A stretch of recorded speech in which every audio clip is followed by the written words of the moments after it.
Servus, Glück auf und herzlich willkommen zu einer weiteren FC Bayern Spielanalyse. Heute diesmal zum 2:0 Sieg im DFB-Pokal-Halbfinale bei Bayer 04 Leverkusen. Ja, mit dem erwarteten Spiel würde ich sagen, wäre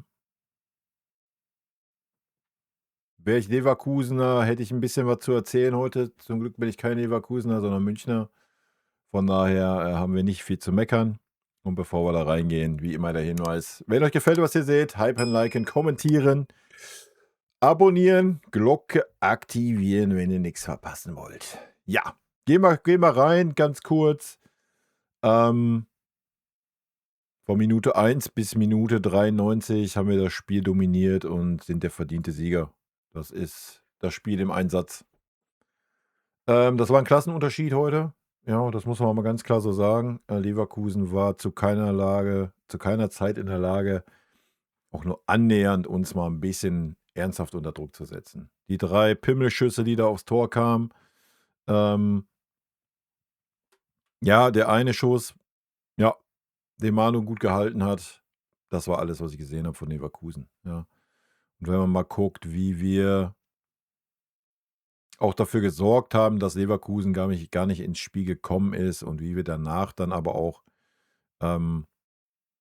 zweite Halbzeit, auch wenn es dann vielleicht nicht so super spektakulär anzusehen ist, aber wie wir es einfach im Stile einer Spitzenmannschaft dann auch runtergespielt haben. So, wir haben 1:0 geführt, ja, wir müssen nicht auf Teufel komm raus da jetzt, ins offene Messer laufen. Warum sollten wir das tun, ne? Also, völlig legitim, völlig abgeklärt, völlig abgewichst den Part runtergespielt und sobald Leverkusen uns Räume angeboten hat, sind wir rein.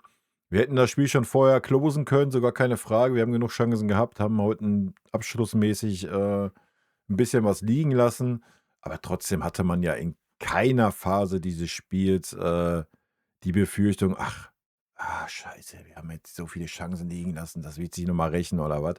Null, ja, null. Leverkusen war ja zu nichts in der Lage. Ich glaube, die letzten 8 Minuten mit der Nachspielzeit, hat Leverkusen noch nicht mal 1 Minute lang den Ball gehabt, ja? Also,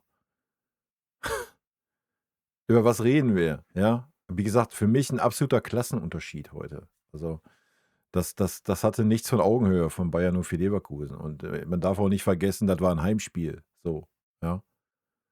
Also, die Fans waren da, die haben alles gegeben auf Leverkusener Seite, aber die Mannschaft, ist einfach nicht in der Lage dazu, gegen so 'n Gegner, wie wir es nun mal sind, dagegenzuhalten. Aber das habe ich im Vorfeld gesagt, ja? Das hat die Saison auch gezeigt. Leverkusen ist nicht auf dem Level, wo sie unter Alonso waren, ja?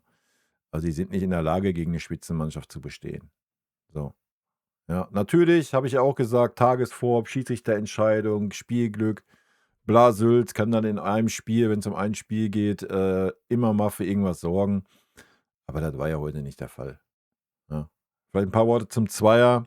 Ich kann den absolut nicht leiden, den super bestechlichen, unparteiischen. Heute hat er zumindest auf beiden Seiten gleich wild gepfiffen, von daher kann ich damit leben. Manche Szenen, die Fouls waren, hat er einfach laufen lassen. Manche Sachen, die fast gar nichts waren, hat er dann abgepfiffen. Aber das hat er auf beiden Seiten getan, von daher fand ich das fein, alles gut. Ähm, ansonsten kann ich mit dem Schiedsrichter nicht viel anfangen und ja, war okay, war eine durchschnittliche Leistung, jetzt nichts Herausragendes. Aber auch nichts super Schlechtes. Von daher alles tutti. Gut, ja, zum Spiel gibt es sonst nicht viel zu sagen, oder was soll ich jetzt da groß noch, versuchen, was rauszusorgen? Was von unserer Seite vielleicht ganz interessant zu sehen war, dass Pawlovic ähnlich wie schon im Spiel gegen Stuttgart, heute ganz klar den defensiveren Part gespielt hat, ne? Also, ganz klar. Ich weiß noch nicht ganz genau, was ich davon halten soll. Ich finde es natürlich gut, dass dann wenigstens 'ne Absicherung da ist. Ähm Weil Kimmich sich ja anscheinend ja nicht zusammenreißen kann, ja? Wird Kompanie wahrscheinlich die Maßnahme mal getroffen haben und hat gesagt: „Pavlo, dann bist du jetzt hier der defensivere Part.“ dadurch geht natürlich ganz, ganz viel Kreativität und Ballsicherheit und auch 'n bisschen so der Überraschungsmoment durch die Zentrale verloren. Aber ich denke, das ist auch so ein bisschen bedingt durch Jamal. Jamal bringt natürlich wieder ein bisschen was im Reinen mehr in der Zentrale, lässt sich natürlich auch öfter mal fallen auf die tiefe Achterposition, um sich da den Ball abzuholen. Vielleicht ist das so der Gedanke, ja. Ich weiß noch nicht genau, was ich von Pavlo auf dieser Posi halten soll. Ja, es war heute ein bisschen durchwachsen. Ähm Die Kreativität war heute nicht gegeben von Pavlovics Seite. Das war heute Querpass Toni auf Kimmich oder auf Upamecano und dann immer über 2 Meter und dann steht er da in der ersten Halbzeit 10 Sekunden, fordert den Ball, fordert den Ball, fordert den Ball, kriegt den Ball dann irgendwann endlich nach 3 anderen Stationen von Kimmich und spielt ihn direkt wieder zurück auf Kimmich über 2 Meter. Das war heute die Kreativität von Alexander Pavlovic. Ja, besser kann ich's gar nicht beschreiben, Alter. Das sagt alles aus. Das war heute sein Spiel. Ansonsten war er sehr defensiv. Wie gesagt, klar hinter Kimmich heute. Vor allem zweite Halbzeit. Im Spielaufbau dann öfter mal noch auf einer Höhe mit Josh. Ist okay. Ja, Josh hat heute ein gutes Spiel gemacht aus meiner Sicht. Ähm, aber ich finde, die Qualität eines Pavlovic verschenkt man ein bisschen auf so einer tiefen Position. Ja. Aber gut, ist natürlich ein K.O.-Spiel und ja, dadurch haben wir auf jeden Fall einen Tacken mehr Stabilität gehabt. Ja, die Mitte war nicht ganz so offen wie sonst teilweise. War nur eine Szene heute, glaube ich. Ansonsten war es viel, viel besser, weil Pavlovic einfach viel, viel tiefer stand. Und dann auch öfters dafür dann aber auch ein Innenverteidiger mal aufgerückt ist und so. Also das war schon gut, aber wie gesagt, Pavlovic ist ein Spieler, den man da ein bisschen verschenkt, glaube ich, auf der Position. Aber wer weiß, vielleicht wächst er da auch noch ein bisschen rein, dass er dann vielleicht auch aus der tiefen Position auch mal so ein paar lange Bälle spielt, so wie es Kimmich heute getan hat. Ja, Kimmich hat gute lange Bälle gespielt, auch wenn nicht alle angekommen sind. Aber da gehe ich schon in die Spielerbenotung rein. Lass uns erstmal einen Blick in die Statistiken werfen. Die sollten eine ganz klare Sprache eigentlich sprechen. Ja? Wenn ich hier sehe, Ballbesitz 47, 53, bin ich ganz ehrlich, kann ich nicht glauben, den Wert. Also beim Zuschauen hätte ich jetzt locker gesagt, wir waren bei 65, 70%. Also keine Ahnung, wie dieser Wert zustande kommt. Vielleicht habe ich aber auch einfach einen falschen Eindruck. Kann auch sein. Ja, für mich war es eine glasklare Überlegenheit unsererseits. Abseitsstellung 0,3, Fouls 11, 18, Zweikampfquote 52, 47, 7. Habe ich auch komplett anders wahrgenommen. Also ich habe, jetzt mal ernsthaft, ich habe von Leverkusen gerade erstmal bei uns in der Defensive habe ich eigentlich keinen verlorenen Zweikampf auf dem Schirm und wie viele Zweikämpfe wir auch in der Offensive geführt haben, die wir einfach gewonnen haben. Ich weiß nicht, wie dieser Wert zustande kommt. Vielleicht werden da die Fouls irgendwie mit reingezählt oder was, weil der Zweier ja oft da abgepfiffen hat bei irgendeinem kleinen Fick da im Gegenpressing. I don't know, ich weiß es nicht. Ja, also aus meiner Perspektive waren wir zweikampfmäßig auch maßlos überlegen heute gegen Leverkusen. Also deswegen sind die auch gar nicht ins Spiel gekommen. Ja. Schüsse aufs Tor 1,11. Mehr brauche ich gar nicht vorlesen, Alter. Schüsse insgesamt 420, Ecken 4,6. Angekommene Pässe 436 zu 514. Schüsse insgesamt oder Flanken 8,8. Schüsse insgesamt Harry Kane 5, Diaz 4, Musiala 4, Torschussvorlagen, Musiala 1, Goretzka 1. Gewonnene Zweikämpfe Upamecano 7, Olisse 5, Kimmich 5. Ballkontakte 128 Kimmich, 93 Olisse, 77 Upamecano. Da sieht man schon, hier steht kein Pavlovic. Ja. Wollte es nur sagen. Soll jetzt nichts Negatives sein, ja. Wie gesagt, ich kann den Move schon verstehen, dass man ihn eine Stufe nach hinten stellt. Ich würde es mir aber andersrum wünschen. Ich glaube, 'n Kimmich ist der stärkere Spieler aus 'ner defensiveren Position, wie es 'n Pavlovic ist. Ja, und Pavlovic ist für mich der stärkere Spieler in der offensiveren Position, weil er einfach viel, viel mehr Kreativität hat. Aber nur meine bescheidene Meinung. Gut. Gehen wir rein, Vini. Ja, Vini hat nicht so viel falsch gemacht heute. Ich denke, Aufstellung, ja, ist ja 1:1 die Aufstellung, die ich gewählt habe, mal abgesehen davon, dass ich nicht mit Jamal angefangen hätte, sondern Jamal zur zweiten Halbzeit gebracht hätte. Jamal hat es aber ordentlich gemacht, war völlig fein, denke ich. Wie gesagt, den Move mit Pavlovic hinter Kimmich gefällt mir nicht so. Ergebnis und Spielweise, wie souverän wir das Ding hier abgeräumt haben, gibt 'n Kompany natürlich völlig recht, ja, und von daher gibt's die Note 1. Punkt. Manu, ähm, ja, Manu habe ich heute auch nichts Schlechtes gesehen. Ist natürlich schwierig, ihn ansatzweise fair zu benoten bei einem Schuss aufs Tor. Den hat er überragend gehalten. Ja, das war ein sehr, sehr guter Schuss. Brauchen wir gar nicht drüber reden. Ansonsten hat er heute einmal eine Harakiri-Aktion nach der Ecke, nach dem schnellen Abschlag von Flecken, wo Manuel Neuer auf der Höhe der Mittellinie war. Da hat der verdammt viel Glück gehabt, dass ich weiß nicht, wer es war, Grimaldo oder sowas, wo der Ball so 'n halben Meter an seinem Fuß durchgegangen ist und deswegen weit wieder in die Leverkusener Hälfte gegangen wäre. Ansonsten, das war wild. Ja, das war eine wilde Aktion. Ähm, ja, Manu kann ich schwer benoten. Note 2 von meiner Seite. Wie gesagt, den Schuss hat er überragend gehalten, der war nicht einfach zu halten.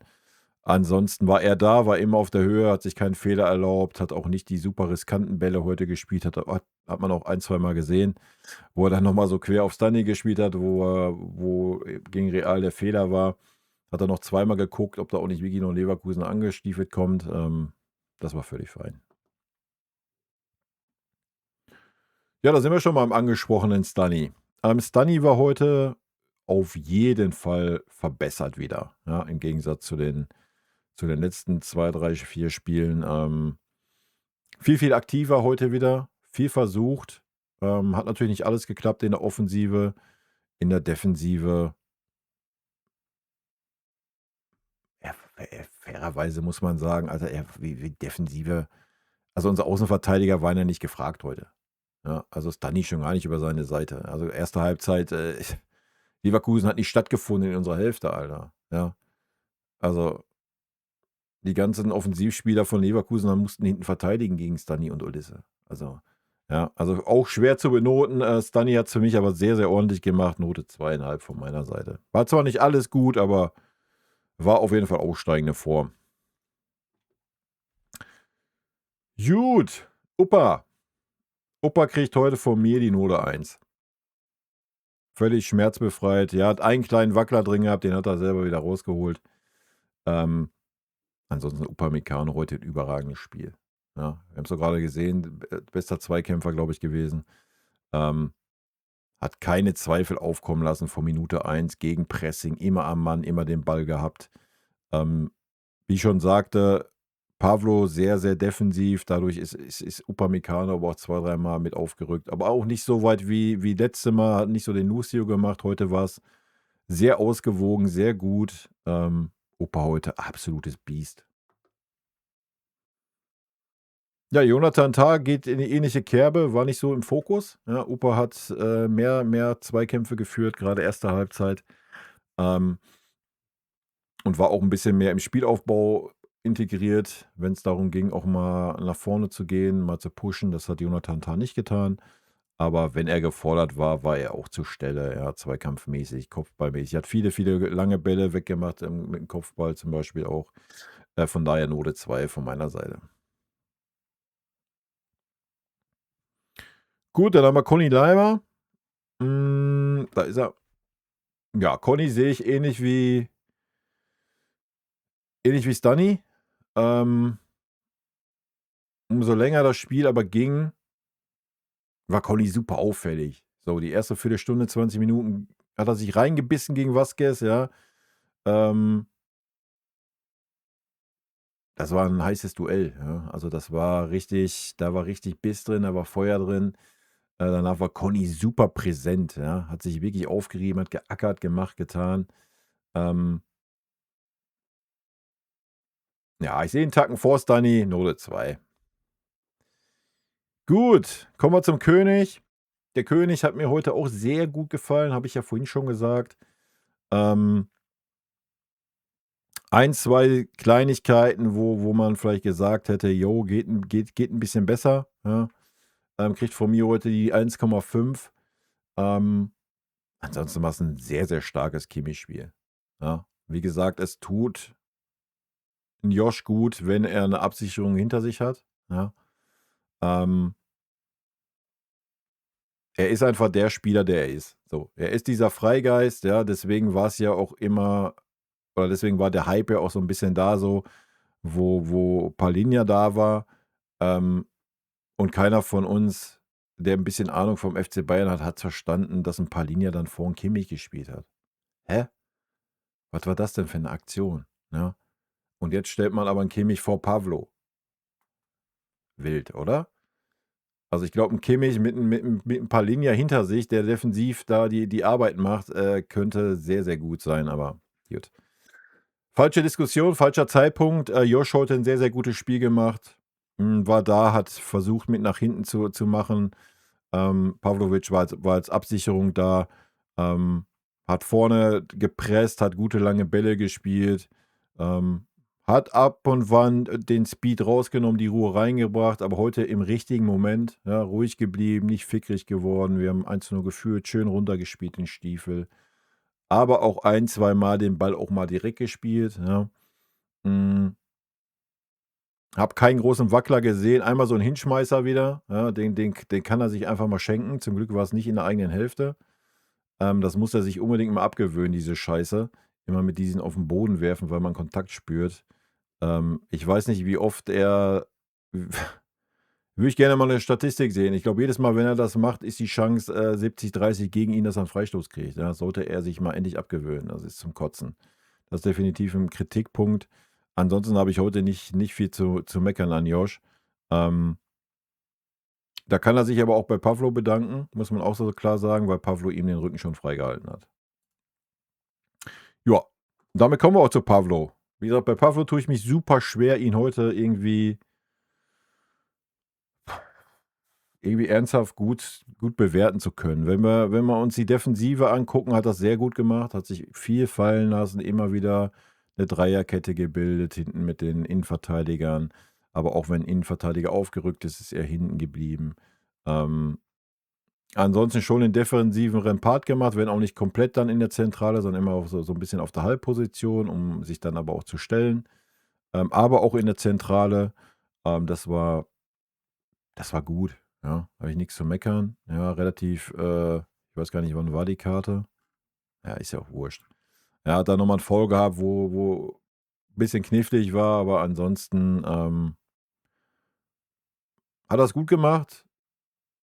Dafür hat aber auch so ein bisschen die Präzision gefehlt, ja, und so ein bisschen das Zutrauen. Aber ich denke, das war heute einfach auch die taktische Marschroute mit, „Komm, Ballsicherheit hat Trumpf und dann spiel mal lieber den tollen Quer oder Rückpass über 2 Meter auf Josh oder über 2 Meter auf Opa." Also, Pavlo hat heute irgendwie spielgestalterisch nicht viel stattgefunden, das würde ich damit sagen. Und wenn es dann mal war, dann war es auch, mehr schlecht als recht, ja.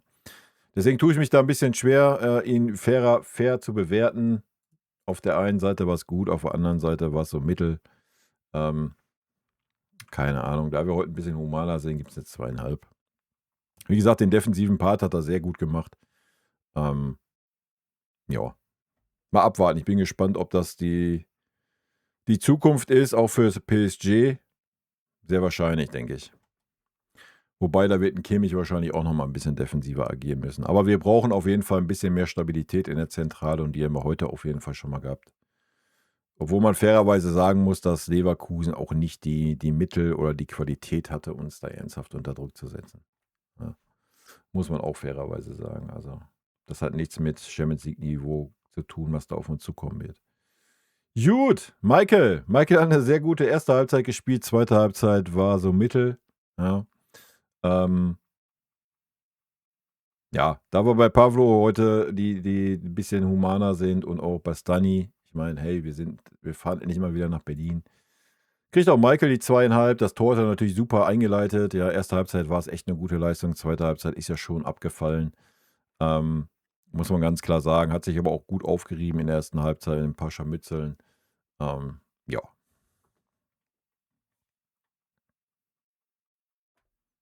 Gut, kommen wir zu Jamal. Jamal war schön anzusehen, dass er so on fire war. Ja, dass er wirklich geackert hat, gerackert hat über die ganze Zeit. Ja, da hast du nicht gesehen, irgendwie, ach komm, ich stecke jetzt mal zurück oder sonst was. Hat mir sehr, sehr gut gefallen. Hat immer noch so ein bisschen die verkehrten Entscheidungen, fehlt immer noch so ein bisschen das Timing teilweise. Ähm, Alles gut. Ja, das kommt alles, gar keine Frage, wenn er so weitermacht. Ich bin gespannt, ob er am Wochenende wieder spielt. Ich denke mal, er wird erst mal draußen sitzen. War eine ordentliche Geschichte heute. Wie gesagt, der Einsatz hat mir gefallen. Auch in den Zweikämpfen das Nachsetzen, nicht irgendwie zurückziehen oder so. Da sieht man schon, dass wieder mehr Vertrauen auch da ist in den Körper. Ähm, ja, so ein bisschen die Leichtigkeit, so ein bisschen so das Spielerische fehlt vielleicht noch ein klein bisschen. Ähm, aber das war schon wieder 'n der richtige Schritt in die richtige Richtung, ja. Von daher auch bei Jamal 'ne 2,5. Gut, zu guter Letzt, was heißt zu guter Letzt? Zu guter Letzt haben wir noch nicht. Guter Vorletzt haben wir Luis Diaz, der den Deckel drauf gemacht hat. Ja, keine Ahnung, ich weiß nicht, was man zu Luis Diaz noch sagen soll, ne? Das ist Conny Leimer auf Steroide, Alter, ja. Jedes Spiel 90, 95 Minuten hoch, runter, zack, zack, zack und trotzdem immer noch torgefährlich, immer noch den Blick auch, in den richtigen Räume, den Blick für den Mitspieler. Also, ja, wenn wir die Abschlussschwäche heute so ein bisschen mit reinnehmen, auch er hatte 1, 2 Geschichten. Ja, Note 2 für Luis Diaz. Und da sind wir auch beim Letzten angekommen, beim Meister Harry Kane, sehe ich genauso. Harry kriegt auch die Note 2. Ja, wir könnten auch beide die Note 1 geben. What the hell, könnt ihr für euch gerne machen. Gemessen an das, was Harry kann, hat er heute schon mindestens 2 liegen lassen, ja. Hat natürlich das wichtige Ding erst mal reingemacht so und hat auch wieder viel dann geackert, gelaufen, gemacht für die Mannschaft. Also, brauchen wir gar nicht drüber reden, ja. Aber das ist ja normal bei Harry. Das erwarten wir ja schon. Und dasselbe gilt, 1:1 für Luis Diaz. Ähm, ja, Einwechselspieler können wir auch ein paar Worte zu sagen. Benoten tun wir das Ganze nicht. Alphonso Davies war gut, war gut. Ja, hat 2 wichtige Sprints genommen. Hat mir gut gefallen, ja. Ansonsten auch im Gegenzug dann mit dabei. Das war sehr gut, das war ordentlich.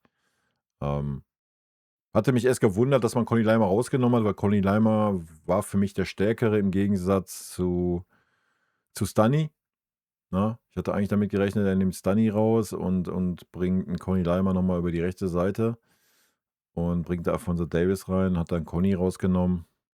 Ja, völlig gut gewesen, ja. Alphonso Davies hat's wirklich gut gemacht, hat die Seite zugemacht mit seinem Speed.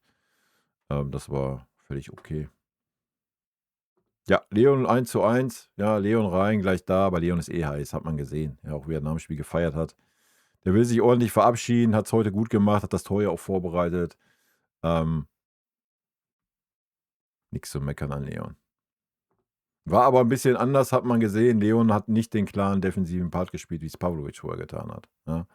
Das war dann schon eher auf einer Höhe, wenn nicht sogar teilweise vor Kimmich. Also, das war so 'n bisschen tricky kurzzeitig, aber haben wir im Griff gehabt. Ja, dann haben wir noch Minje gesehen. Bisschen überraschend aus meiner Sicht, der Wechsel. Dass er für Musiala kam, war klar, wo er an der Seitenlinie stand. Ähm, Ich weiß gar nicht, was wir dann hinten teilweise gespielt haben, 'ne Fünferkette oder was? Zwischendrin mal. Ja, dass dann auf einmal auch noch Davies als rechter Verteidiger aufgetaucht ist. Ganz wild.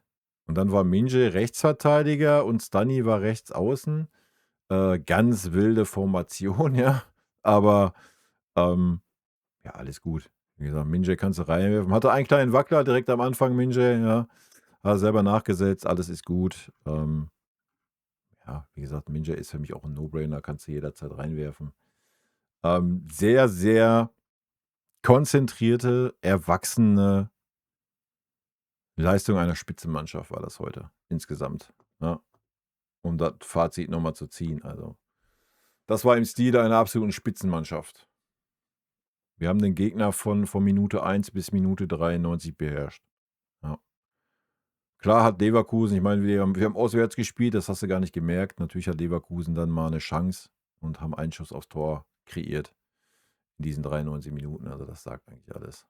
Und in diesem Sinne, Leute, rot-weiße Grüße, habt eine schöne Restwoche. Haut rein, bestellt Karten für Berlin. Drückt die Daumen, dass ich Karten für Berlin kriege. Dann sehen wir uns da. In diesem Sinne, tschüssi.